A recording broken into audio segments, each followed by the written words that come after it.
All right, well, good morning, and we really thank you all for being here today. I want to start off today by just letting the community know that we've actually sent some crews up to Austin this morning. We had a really difficult storm cell came through Austin on Wednesday evening and knocked out about 65,000 plus customers up there.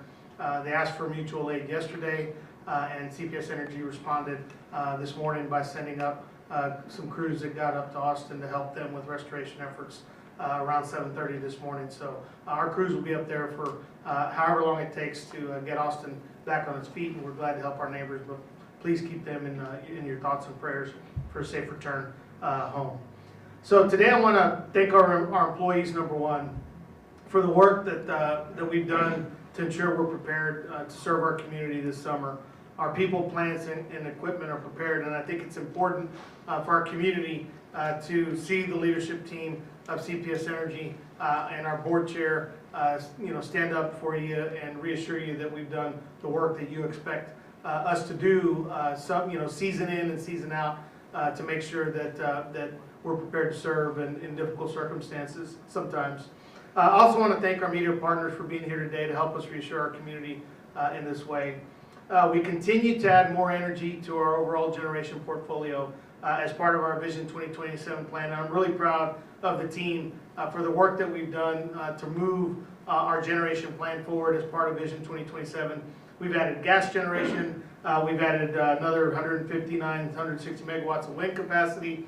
I was recently in South Korea to sign agreements with partners at OCI and LG for another 120 megawatts of storage capacity that we recently agreed to. So we're really moving our strategy ahead on all fronts, and we're one of the fastest growing communities right now in the country. But I feel really good about the work that we've done to get ahead of it. I've said it before, and I'll continue to say it. We need all generation that we can get to serve our growing community. Every megawatt counts. I know there's a lot of talk all the time about whether it should be gas or whether it should be renewables or whether battery storage makes sense. I will tell you that we can build it all and still have trouble meeting the needs of a growing state throughout the ERCOT market. So here at CPS Energy, it's about a diversified energy portfolio and ensuring we get it however we can get it. And again, I feel really good about the work that we've done. Right now, we've got roughly 9,500 megawatts of generation capacity to power through the summer season. That's going to take care of both CPS Energy customers, and it's going to help ERCOT ensure reliability across the system. And I appreciate the work that our power plant employees have done to acquire new generation, to take care of what we've had, and to continue to push that ball forward. There's more than enough energy to cover the peak demand that we expect for our service area this summer. Our plants have been inspected, and our teams continue to focus on working safe as we head into the summer season. We've done the work, but weathering the storm is often, is a one-team effort.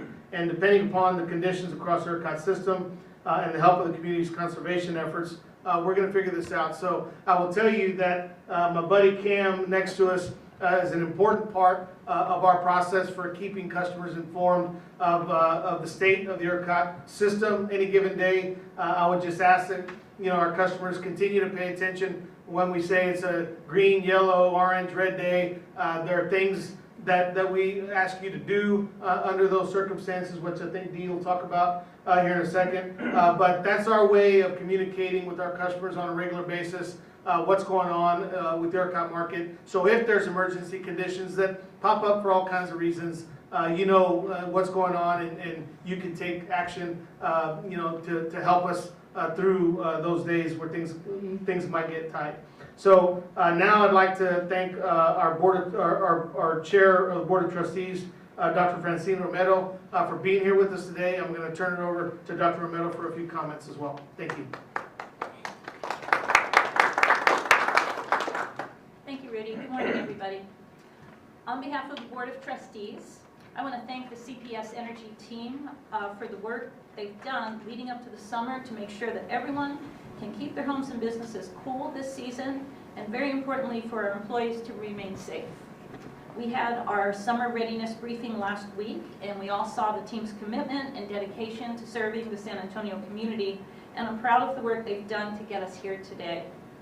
We do remind the community to learn more about our energy conservation programs to help them manage their bills, and we encourage customers to call CPS Energy at 210-353-2222 if they need bill assistance or to get on a payment plan. Very important to call. They are here to help. So thank you again for being here and for helping create awareness of the work the CPS Energy team has done to prepare for this summer. Thank you. Thank you, Rudy and Dr. Romero. Now we're going to have our Chief Meteorologist, Brian Alonso, give a weather outlook for us. Thank you, Melissa. Good morning, everybody. Of course, the big elephant in the room, of course, is what's been going on, especially this past week here. We've seen a lot of rainfall, especially today. We saw officially over an inch at San Antonio International, and earlier this week we saw almost close to 4 inches also as well. So when you tally all of the numbers together, 6 inches of rainfall here in San Antonio in just 1 week alone. And of course, this is what also helped to contribute to some of the flooding issues and the high water rescues that we saw this week. But it's kind of hard to imagine that just about 2 weeks ago, we were talking about record-breaking heat that we were seeing, and we've already seen our first couple of triple-digit days here. We actually have a total of 3 so far. And the question I often get asked is, you know, with temperatures this hot this early in the season, is this a sign of things to come as we head into the summer months? And my response to that is not necessarily, because there's no really correlation that you can derive from what happens at the beginning of the month during the month of May and the rest of the summer. So with our summer forecast, it's looking like this. Multiple forecasts, including the ones that even come from the Climate Prediction Center, are calling for above average season when it comes to temperatures as we go through June, July, as well as even into August. So I do still anticipate that we will see triple-digit weather. Those days could be coming, especially late into the month of June. That's possible here. So it looks like we're going to see those temperatures getting a little bit hotter. But the big factor and the wild card is what's going to be happening when it comes to precipitation. Now, there's some forecasts out there that are calling for maybe some rain chances starting to increase in the mid and latter part of the summer. So if we start to see more rain chances in the forecast, that would add the extra clouds and precipitation, keep those temperatures down just a little bit, and of course that would definitely help with the drought and of course the aquifers and all of that. And so we'll look and see what happens as we go through the later part months of the summer, and we're going to be expecting, again, we'll see those temperatures fluctuations that we could be seeing here, so maybe keep those temperatures down a little bit, especially if we get more moisture into the soil. One of the things that we're also going to be watching for as we go through the next couple of weeks and months is what's going to be happening in the tropics. This season is expected to be an above average season. In fact, the National Oceanic and Atmospheric Administration, or NOAA, is calling for about a 60% chance for an average season. And there's several factors that are in play. Normally we watch what's going to be happening with what we call ENSO. It's the El Nino Southern Oscillation. And what that is we look at what's happening in the waters in the equatorial Pacific, and usually we see if there's an El Nino or La Nina going on, but actually it looks like neutral conditions are expected as we head into the summer months. So that means there could be a lot of variability going on. I also like to call that La Nada, because it's a little bit of fluctuation, like I said, that could be happening. But we're also going to be watching what's happening into the Gulf. The Gulf has very warm waters, already looking at temperatures around 82 and 83 degrees, so that's enough to sustain a tropical system. And there's some hints that there could be some tropical activity developing later on into the month of June, so we will be watching for that. One of the other factors also that's in play here is the West African monsoon. So as these storms come off the coast of Africa, they tend to get an area of circulation, get an area of low pressure going, and then essentially follow the trade winds and move westward. So this is something, again, we'll be watching for very closely. And at the same time, weaker wind shear. So whenever you have really strong wind shear, that helps to kind of tear these systems apart. But with weaker wind shear, looks like we can see some of those actually sustaining. So this is something we'll be watching for very closely. I'm going to be keeping our teams informed, especially here in San Antonio, and of course, as well as our Corpus Christi and Laredo plants out there. And speaking of plants, I'm going to turn it over to Rick Urrutia, Vice President of Generation Operations, and he's going to talk about plant readiness.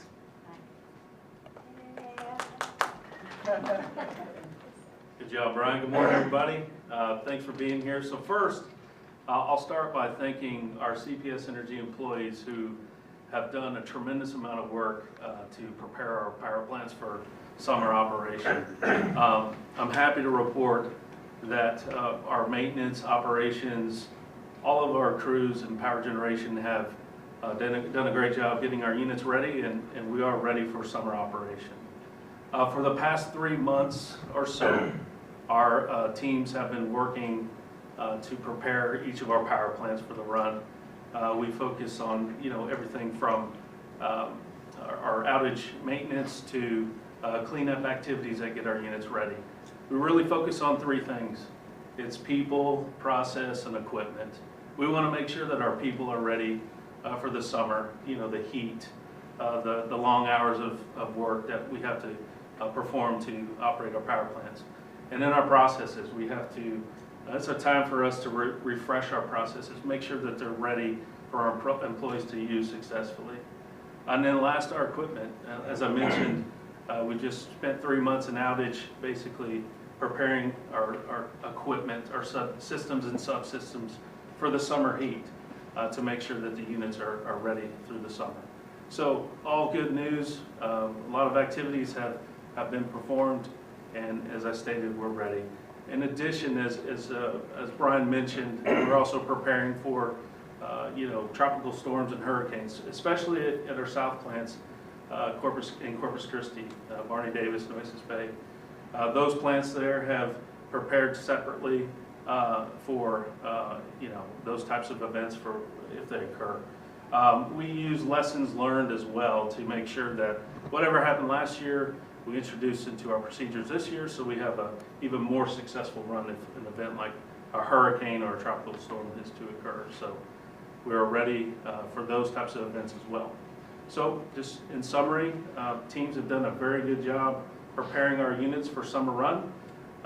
We expect a great performance this year, and that's all I have. I'll turn it over to Richard Medina, our Chief Energy Delivery Officer. Hi, good morning.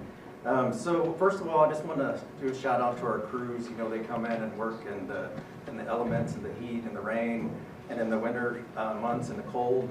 And they're very proud to go help other utilities out in the time of need. And like Rudy mentioned, they're out helping Austin right now.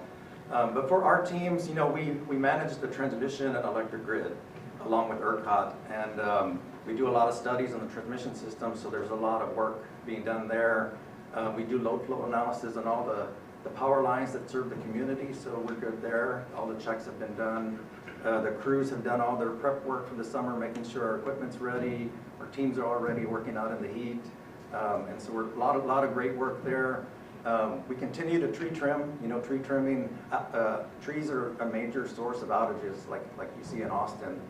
We trim about 1,000 miles per year off an 8,000 mile system. So we have 8,000 miles of overhead, 7,000 miles of underground. It's a big system.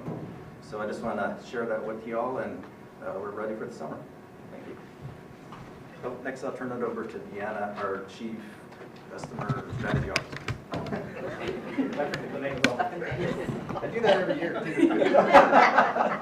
Thank you all for being here. My name is Deanna. I am the Chief Customer Strategy Officer here at CPS Energy. And first and foremost, I just want to say that our team members are here to help support our community that we all care about. We are your friends, family members, and neighbors. And so it's important to us to make sure that you are informed on ways to conserve as well as ways to save. And so we have a website set up at cpsenergy.com/conserve and save. And on that page, you'll find information related to our Sustainable for Tomorrow energy plan. Here you'll find rebates for air conditioner tune-ups, plus so much more. There's also a way for you to sign up for our Wi-Fi programs to help conserve when our community needs it the most. We understand that there's a frustration whenever we plead for conservation, but we want you to know that we do it for a reason. Just like water, power sources energy sources are limited. And as you've heard today, we've done everything we can to make sure we have the power available that we need for our community, as well as invest in the infrastructure to get us there. But we also need your help. So when we ask you to conserve, it's to help the community that we all love. We also know that one thing that really helps during summertime is certainty. And one way we can offer that is through our budget payment plan. That way you can have a set amount due every month, and it takes one less concern off of you. But if that doesn't work for you or you need more assistance, we do have installment plans. We have so many different programs available for senior citizens, people who are on disability, or just anybody who is challenged with paying their bill. You can visit us online at cpsenergy.com, and there we have an assistance finder program, which with a little bit of information, we can help you sign up for one of our many programs and let you know all the different discounts and services and options that we have to help support you. And no matter what your needs are, you can go online, call us at 210-353-2222, or visit us at one of our many events. We are in the community about 10 different places every day, Monday through Saturday, and we're here to help and support you. We also have alerts to keep you informed, and this allows you to know all the great information that our Chief Meteorologist, Brian Alonzo, shares for weather that might be coming in. It gives you updates on your outages, and you can also get bill and payment reminders and so much more. But ultimately, we just want you to know that we are here to help you, and the summer heat doesn't have to be overwhelming, and whatever we can do, please contact us. And now I'll turn it over to Melissa Sorolla. Thank you, everybody. A lot of great information shared today, and Rudy previewed our friend Cam, who you'll see in more than 400 locations this summer in English and Spanish, providing energy saving tips and safety tips for our community. Most days are going to be green days, and that's when we'll share some simple tips that folks can take, and businesses as well. Yellow days will ask you to conserve a little bit more, usually during a specific time frame and usually in the early evening.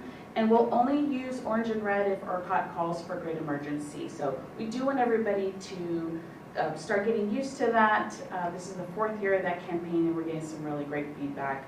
I do want to thank you all for joining us today. For the media that's here, we'll do some one-off interviews right after, and for Telemundo, we'll do some Spanish language. So thank you all again for joining us.